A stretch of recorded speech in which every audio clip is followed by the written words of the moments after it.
Oi, amigo. Oi, amiga da URCA. Aqui quem está falando é o professor Jorge Emícles.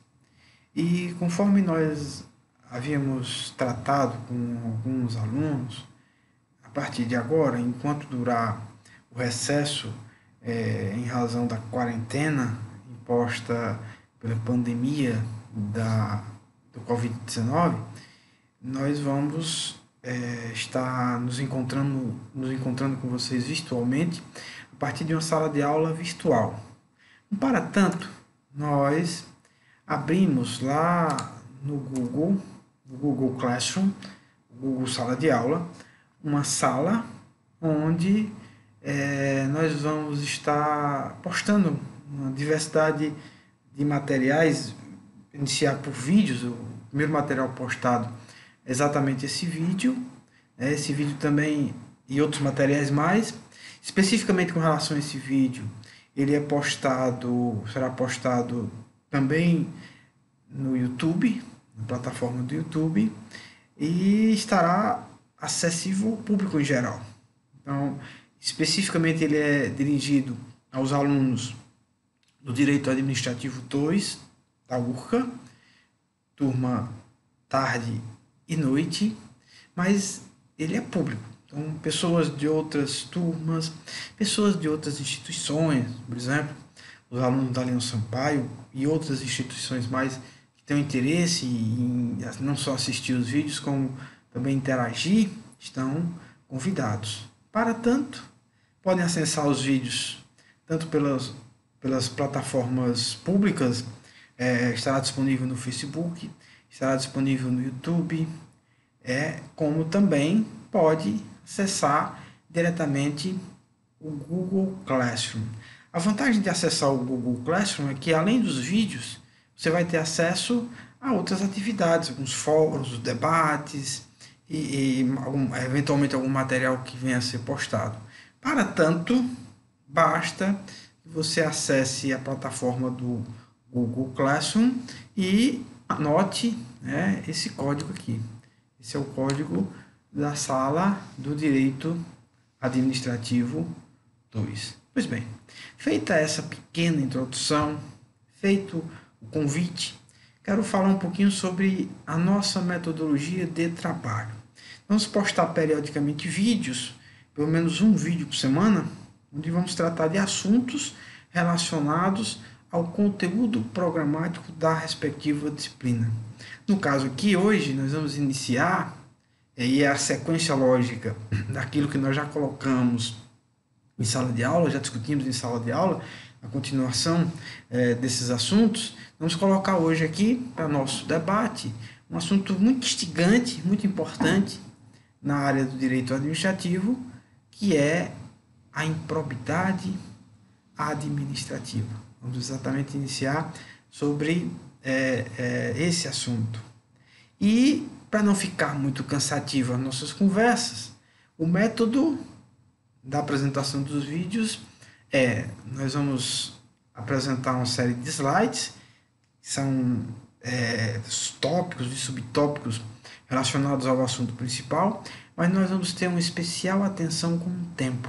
Para não cansar muito, nós vamos postar vídeos de, no máximo, 30 minutos, um pouquinho além de 30 minutos, dependendo da conversa. Então, quando der o tempo, os 30 minutos ou próximo disso, então nós interrompemos o vídeo e daremos sequência a um segundo vídeo, um próximo vídeo, continuando a mesma disciplina. Então é isso aí.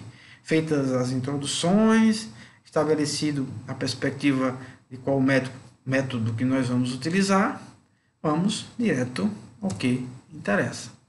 Conforme tínhamos dito, o tema desse nosso primeiro encontro é a improbidade administrativa. Tudo para compreendermos o sentido e a dimensão dos atos de improbidade, nós temos que começar recapitulando algo muito importante que já foi tratado um dos primeiros assuntos do direito administrativo. Só puxando da memória. Quando se trata do regime jurídico administrativo, quero dizer, do sistema jurídico que encerra o conjunto de normas que disciplina a atuação do Estado ou administração, um dos estudos mais importantes desse momento é exatamente o estudo dos princípios de direito administrativo. Quero dizer, dos princípios básicos sedimentares que fundamentam todo o sistema jurídico administrativo, todo o regime jurídico administrativo. Dentre esses princípios, são vários, mas se costuma dar uma importância especial a um deles. São muitos, mas eu quero chamar a atenção com relação a um deles, que é exatamente o princípio da moralidade. Porque quando se trata de moralidade, no sentido jurídico, nós temos que dar uma perspectiva diferente daquilo que alguns administrativistas vão chamar de uma moral comum, ou uma moral da filosofia. Porque aquela moral grega, aristotélica, por exemplo, ela é uma moral extremamente subjetiva. Ela é uma moral que vai variar de pessoa para pessoa, de época para época, de sociedade para sociedade. A trazermos simplesmente essa moralidade para o âmbito do direito administrativo conduziria, por outro lado, a uma profunda insegurança jurídica. A moral, no sentido do direito administrativo, aqui, a moral administrativa, ela tem que ter um sentido diferenciado. A moralidade administrativa, o princípio da moralidade administrativa, sim, ela tem que ser compreendida como sinônimo de probidade ou de honestidade. Então, para darmos uma dimensão jurídica à expressão moralidade administrativa, ou o princípio da moralidade administrativa, nós temos que compreendê-lo como sinônimo de probidade. Probidade é igual a honestidade. Então, quando tratamos da moralidade administrativa, nós estamos querendo dizer que a atuação do administrador público, para ser moral, tem que ser proba, tem que ser honesta. A improbidade administrativa diz respeito exatamente ao vício da moralidade. Então, toda ação do administrador público que contrariar a probidade, que contrariar a moralidade, portanto, será, assim, uma ação improba. É o vício da moralidade, exatamente onde nós vamos encontrar o núcleo dos atos de improbidade administrativa. Então, para começo da nossa conversa, eu trago aqui uma citação de um desembargador do Rio Grande do Sul, uma das grandes autoridades nacionais em direito administrativo, um dos grandes estudiosos, ele é reconhecido como um dos grandes estudiosos nacionais a respeito das práticas contra a corrupção ou do próprio fenômeno da corrupção. Ele tem obras específicas sobre o tema. Então, Rogério Gersta Leal, nesse estudo às práticas corruptivas, ao que ele chama, uma expressão cunhada por ele, que merece muita atenção, as patologias corruptivas, ele chega, por óbvias razões, do princípio da moralidade. A improbidade administrativa é o remédio jurídico construído a partir da Constituição Federal, o Instituto Jurídico, melhor dizendo, constituído a partir da Constituição Federal, que busca dar cabo às patologias corruptivas. A expressão patologia corruptiva, os vícios, a moralidade, é uma compreensão muito mais ampla do que simplesmente aquele ato de corrupção, corrupção ativa, passiva, aqueles tipos penais já conhecidos, francamente, pelo direito penal. As patologias corruptivas, elas vão muito além da simples corrupção, porque, em última instância, constitui em patologia corruptiva toda e qualquer atuação do administrador público que fira ao princípio da moralidade, que seja desonesta e, portanto, improba. Esse é o sentido da improbidade administrativa. Então, voltando aqui para a citação do Rogério Gesta Leal, ele, partindo de uma outra citação do Moreira Neto, outro grande administrativista, ele vai dizer: assim ensina Moreira Neto, aspas, a moral comum é orientada por uma distinção puramente ética, enquanto a moral administrativa é orientada por uma diferença prática entre boa e má administração. Boa e má administração, não no sentido da competência, é isso eu que estou falando, não no sentido da competência ou incompetência do administrador, mas no sentido da sua honestidade ou desonestidade, que é o mesmo que dizer da sua probidade ou improbidade. Então, segue o Gesta Leal. Há uma diferença entre a legalidade e a moralidade da ação administrativa, no sentido de que não basta que o ato seja formalmente conforme a lei. É necessário que sua prática esteja de acordo com a boa administração, que não somente atenda ao interesse público, como também seja honesta. É assim que se relaciona a probidade da atuação da administração com a moralidade da conduta. É nesse sentido que, novamente, Moreira Neto diz que, para que o administrador público vulnere esse princípio, basta que administre mal os interesses públicos. Por isso que a finalidade dele é fundamentalmente assegurar que os atos da administração pública estejam sempre de acordo com esses vetores axiológicos administrativos que sempre impõem o interesse público sobre o particular.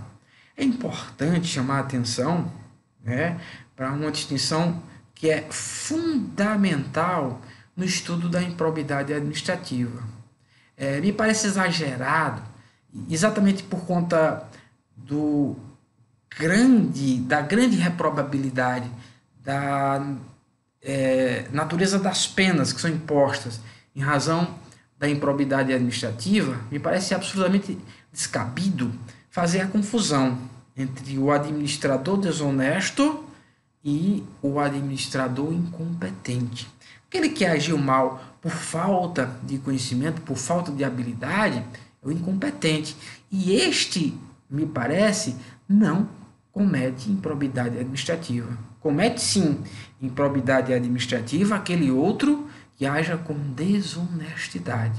Isso porque a improbidade administrativa, ela, para ser configurada, ela precisa ser aferida à luz de uma série de elementos, dentre eles o elemento subjetivo, a vontade pré-intencionada de praticar aquele ato, que tem alguma consequência específica, que causou enriquecimento ilícito, que causou dano ao erário, que feriu algum princípio. Mas não se trata aqui de uma tipificação objetiva, porque a intenção do agente sempre tem que ser investigada e levada em conta. É isso que faz distinguir o administrador desonesto daquele outro incompetente ou inábil. Mais adiante, em vídeos próximos, em telas próximas, nós vamos ter a oportunidade de nos aprofundarmos um pouco mais nessa questão. Para agora, a lição é: a improbidade administrativa está intimamente relacionada ao vício da moralidade. Portanto, estamos voltando àqueles princípios, ou um princípio específico que fundamenta a atuação da administração pública. Especificamente, o princípio da moralidade. Um quadro que vai falar um pouquinho de alguns antecedentes, né, da improbidade ou do combate à corrupção. Especificamente, o termo improbidade administrativa é um termo cunhado na Constituição de 1988. Mas a ordem jurídica anterior, outras constituições anteriores a 1988, já advogavam, né, já falavam que os atos que importam enriquecimento ilícito deveriam ser combatidos pela legislação ordinária. Haviam comandos que, contudo, não ganhavam uma efetividade quando transformados em leis específicas. Historicamente, se fala de duas leis que combatem os atos de enriquecimento ilícito, que são os antecedentes da improbidade administrativa, e o próprio ato institucional número 5, o famoso AI-5. Ele também tem, por um de seus fundamentos, o combate à corrupção.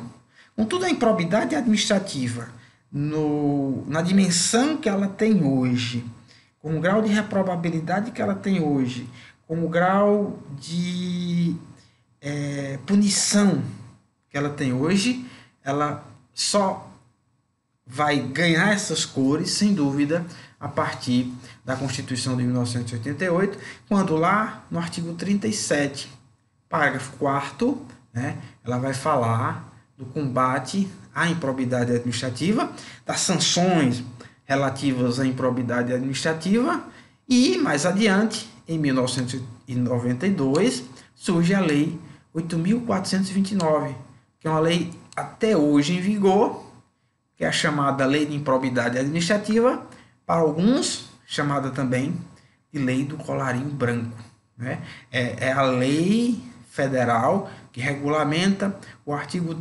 37, parágrafo 4º da Constituição, e que combate, que disciplina, tipifica os atos de improbidade, especifica quais são os elementos necessários para a prática do ato de improbidade, especifica as linhas mestras do procedimento para apurar a improbidade, quer dizer, da ação de improbidade administrativa, assim como diz quais são as penas consequentes em razão decorrentes da prática de atos de improbidade administrativa.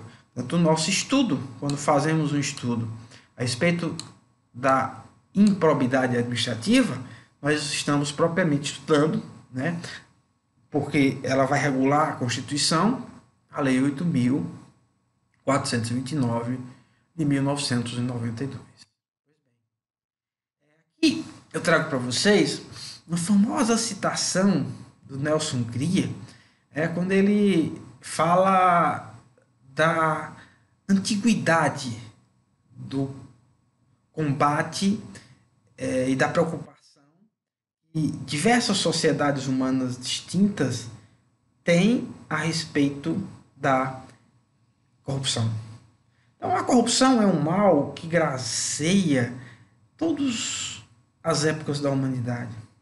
Há um pensador espanhol que ele diz assim, que a corrupção é o segundo mal mais antigo da humanidade, a segunda prática mais antiga da humanidade.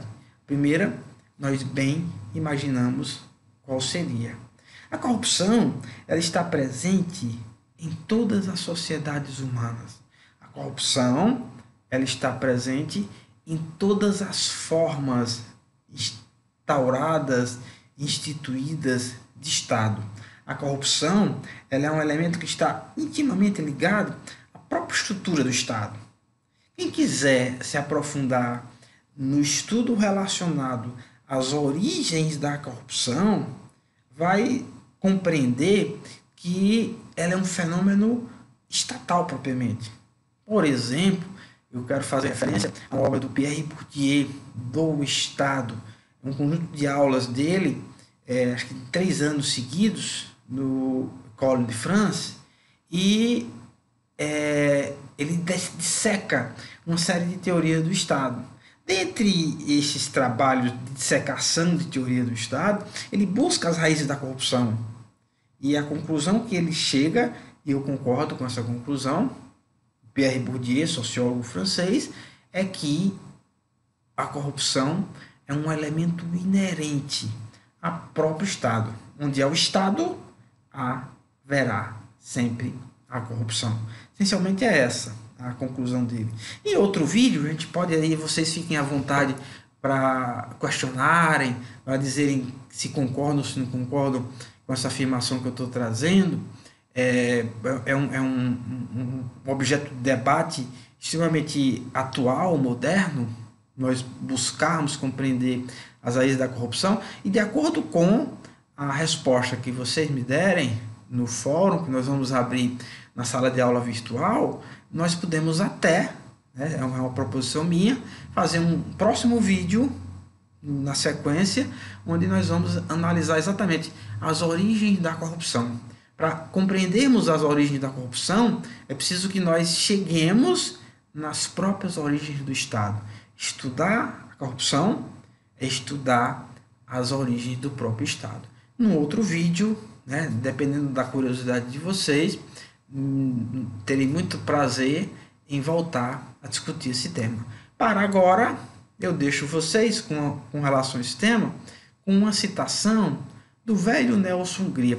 Nelson Hungria, nós sabemos, grande penalista, quiçá o maior penalista que o Brasil já teve, e aqui ele está citando, ele está comentando no Código Penal dele, nos comentários que ele teve do Código Penal, na obra dele, a grande obra dele, e aqui ele está citando, obviamente, as origens do tipo penal de corrupção, a corrupção, aqueles tipos penais clássicos, que nós já demos até notícia aqui.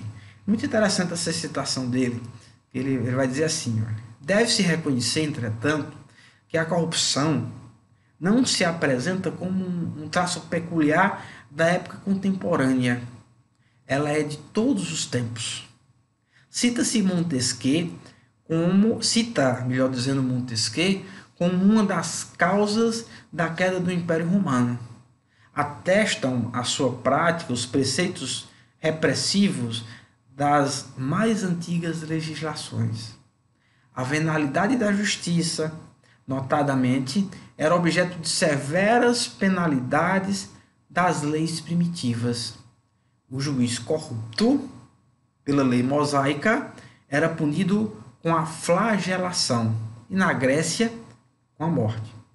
Conta a história que o rei Cambises mandou esfolar vivo um juiz venal, cuja pele foi guarnecer a cadeira onde deveria sentar seu substituto. No antigo direito romano, a pena capital era igualmente combinada aos magistrados que mercadejavam com a função.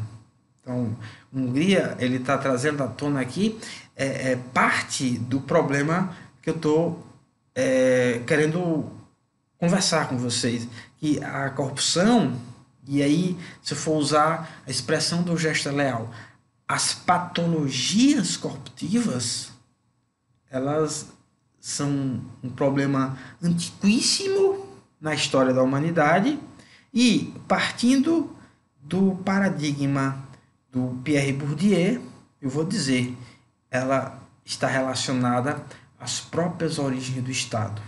Sim, eu digo, onde há Estado, há corrupção.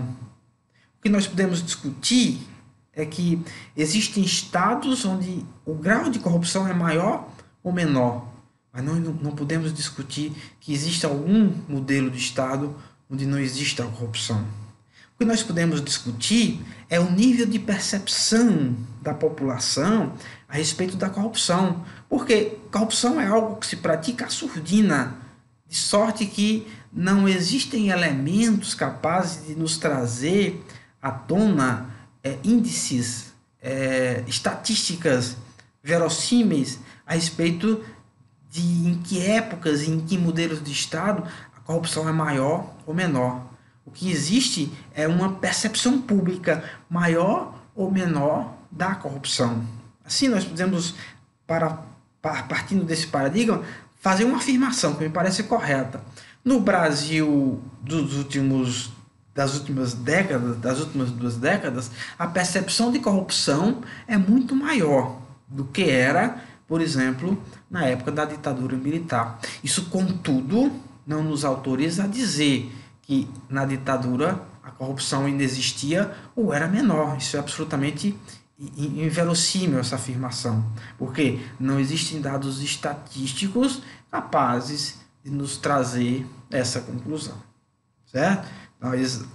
Um dos principais instrumentos, para fechar esse quadro aqui, de combate à corrupção, num sentido mais amplo, de combate às patologias corruptivas, é exatamente por meio da ação de improbidade administrativa. Daí a importância desse remédio constitucional, desse instituto criado na Constituição, que tem um remédio correlato, uma ação correlata, que é a ação de improbidade administrativa. Agora, eu quero discutir com vocês, e aí é o quadro que eu encerro, né, a aula, essa videoaula de hoje. Estamos já bem próximos dos 30 minutos, e para cumprir a promessa não vou passar muito desses 30 minutos.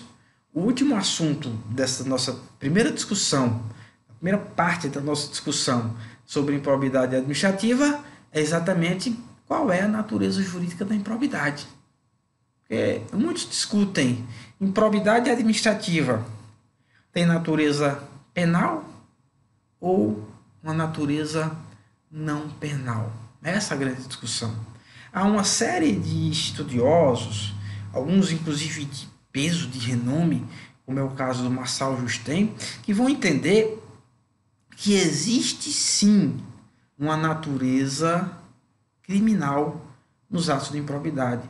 A improbidade tem várias naturezas, inclusive criminal. Há, contudo, um conjunto de outros estudiosos com os quais, me parece, na minha visão, com os quais está a razão, e vão dizer a improbidade administrativa tem múltipla natureza, contudo, uma natureza não criminal.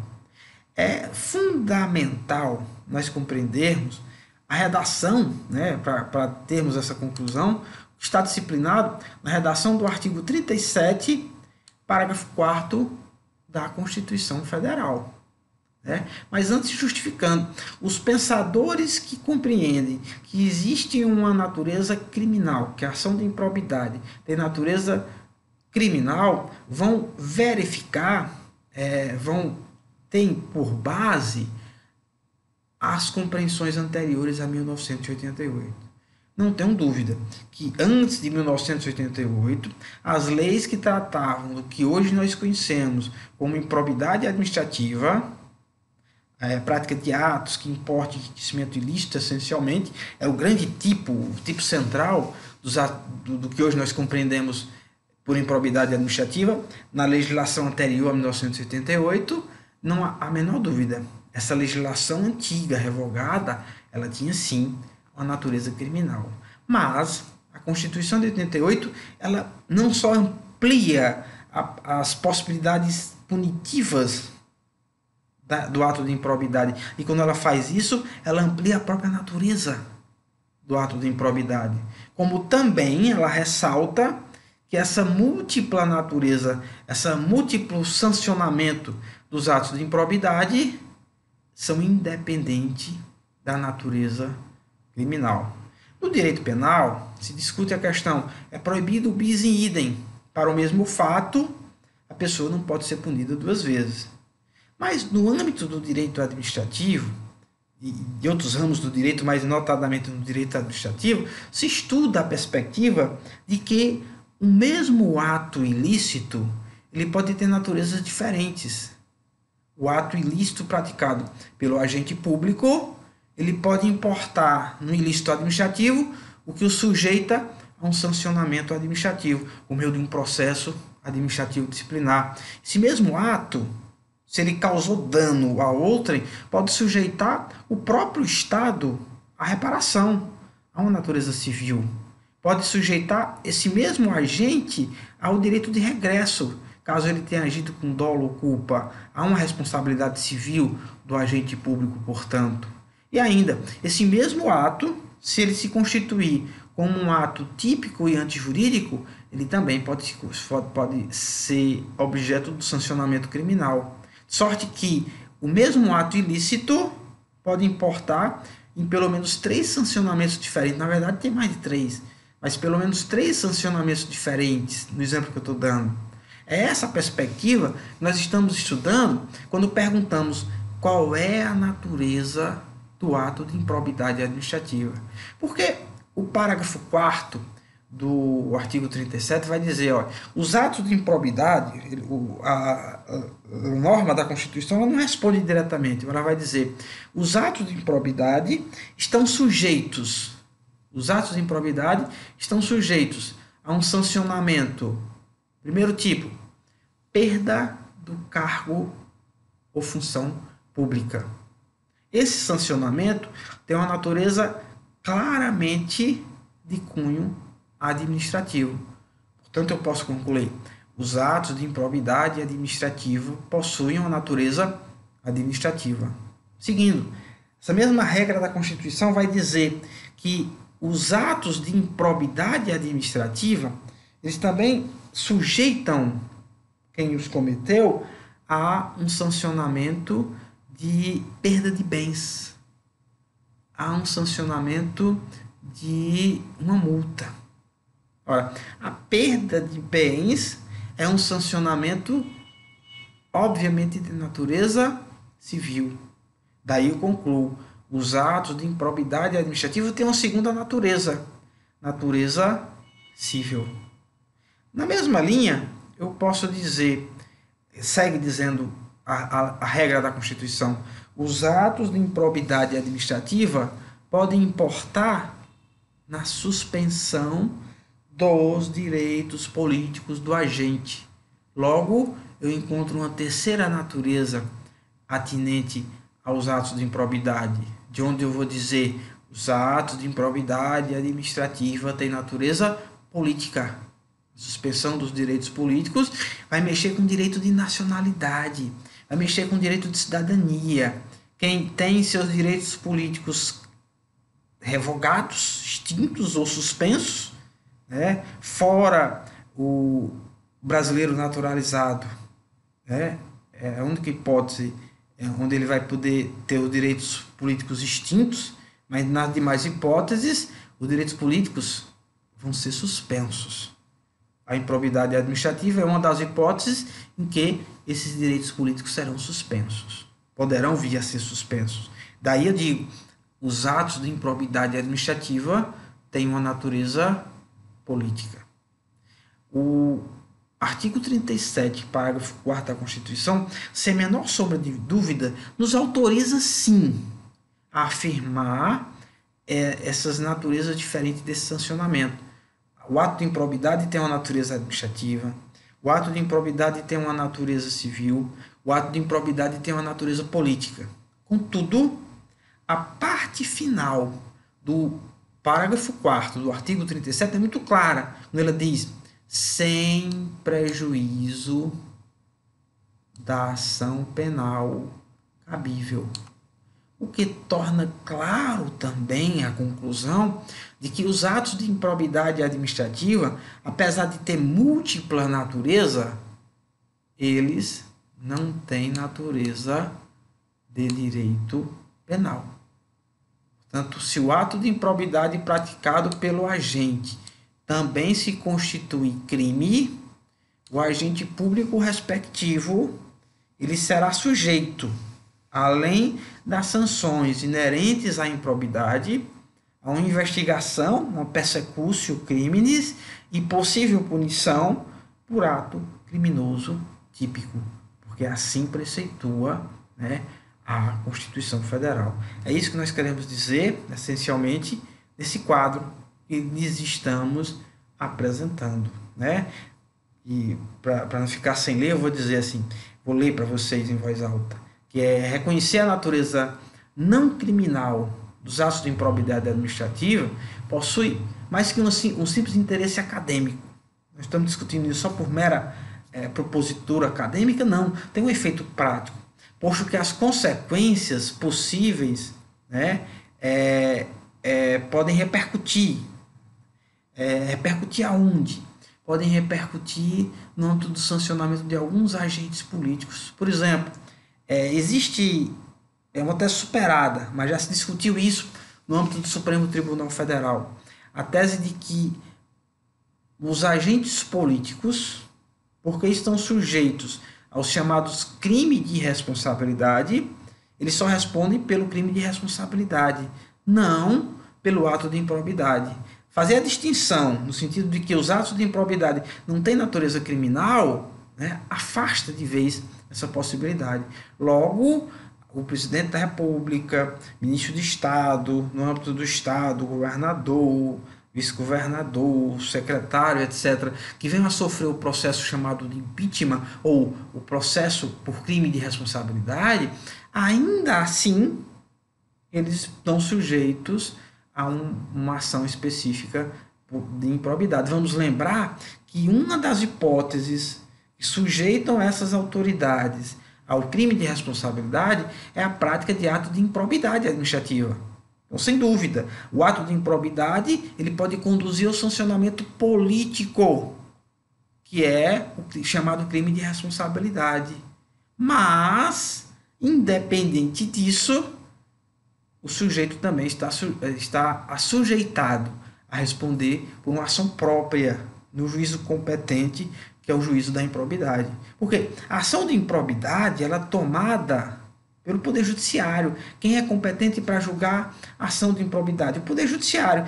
As regras de competência vão variar conforme a autoridade, mas é o Poder Judiciário a quem compete sindicar os atos de improbidade. Os crimes de responsabilidade, por outro lado, eles são sindicados pelos parlamentos. No caso do presidente da República, quem julga o presidente da República por crime de responsabilidade é o Senado Federal, conforme nós já sabemos. Então é isso que queremos dizer. Há um efeito prático nessa distinção, né? Outra vez, seguindo aqui na leitura, a expressão literal do texto constitucional nos parece deixar evidente a pretensão do constituinte originário em diferenciar as sanções da improbidade das criminais, especialmente quando assenta na parte final do artigo 37, parágrafo 4º, né, da Constituição Federal, que as sanções da improbidade se imporão sem prejuízo da ação penal cabível.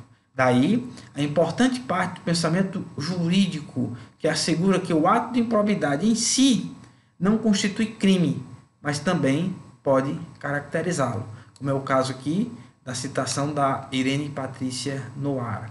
Por isso mesmo que o artigo 12 da Lei de Improbidade Administrativa assevera a responsabilidade pelos atos que importem em improbidade independente das sanções de outra natureza.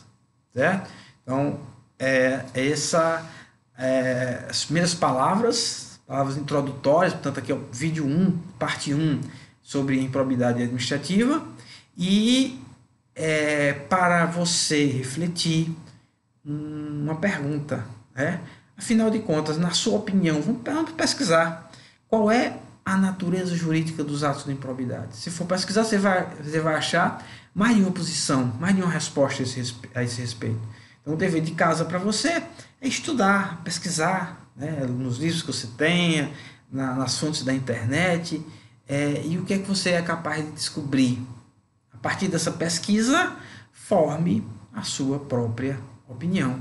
Na sua opinião fundamentada, qual é a natureza jurídica dos atos de improbidade administrativa.